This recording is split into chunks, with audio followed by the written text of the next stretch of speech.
السلام علیکم ورحمۃ اللہ وبرکاتہ۔ جی دوستوں، کیا حال ہے؟ امید کرتا ہوں آپ سب خیریت سے ہوں گے۔ دوستوں، جس طرح ہم سلسلہ وار جو ہے وہ احادیث لے کے چل رہے ہیں عقیدہ ختم نبوت کے حوالے سے، تو یہ بات آپ کے علم میں بالکل بخوبی موجود ہے کہ جناب نبی پاک صلی اللہ تعالیٰ علیہ وسلم آخری نبی ہیں۔ حضور صلی اللہ تعالیٰ علیہ وسلم نبیوں کے سلسلے کو ختم کرنے والے ہیں۔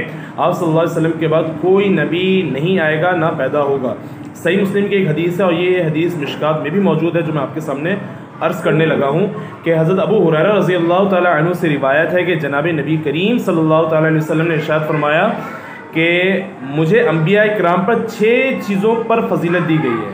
مجھے انبیاء کرام پر 6 چیزوں پر فضیلت دی گئی ہے۔ نمبر ایک پہلی چیز کیا ہے کہ مجھے جامع کلمات عطا کیے گئے۔ نمبر 2، میری روح کے ساتھ مدد کی گئی ہے۔ نمبر 3، مال غنیمت کو میرے لیے حلال کر دیا گیا ہے۔ نمبر 4، کہ روئے زمین کو میرے لیے مسجد اور پاک چیز بنا دیا گیا ہے۔ روئے زمین کو میرے لیے مسجد اور پاک چیز بنا دیا گیا ہے۔ اور نمبر 5 جو ہے وہ آپ صلی اللہ علیہ وسلم فرما رہے ہیں کہ مجھے تمام مخلوق کی طرف مبعوث کیا گیا ہے۔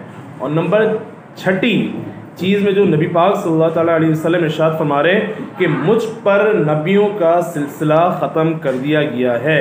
مسلم شریف میں بھی حدیث موجود ہے، مشکات میں بھی موجود ہے، صفحہ جو ہے وہ 199 جلد 1 مسلم کے اندر ہے، اور مشکات میں جو حدیث موجود ہے یہ صفحہ 512 میں یہ حدیث موجود ہے۔ میرے پیاروں، صراحت کے ساتھ، وضاحت کے ساتھ تمام چیزیں واضح ہیں۔ حضور صلی اللہ علیہ وسلم اپنے اقوال کے ذریعے، حضور صلی اللہ تعالیٰ علیہ وسلم اپنی ارشادات کے ذریعے اس بات کو واضح فرما رہے ہیں کہ مجھ پر نبیوں کا سلسلہ ختم کر دیا گیا ہے۔ میں خاتم النبیین ہوں، میرے بعد کوئی نبی نہیں آئے گا، نہ پیدا ہوگا۔ تو میرے پیاروں، تو پھر ہمیں کسی بھی اگر ہمیں کوئی کرنا چاہے تو ہمیں گمراہ ہونے کی بالکل ضرورت نہیں ہے، کیونکہ حضور کی صراحت کے ساتھ حدیثیں موجود ہیں ختم نبوت کے حوالے سے۔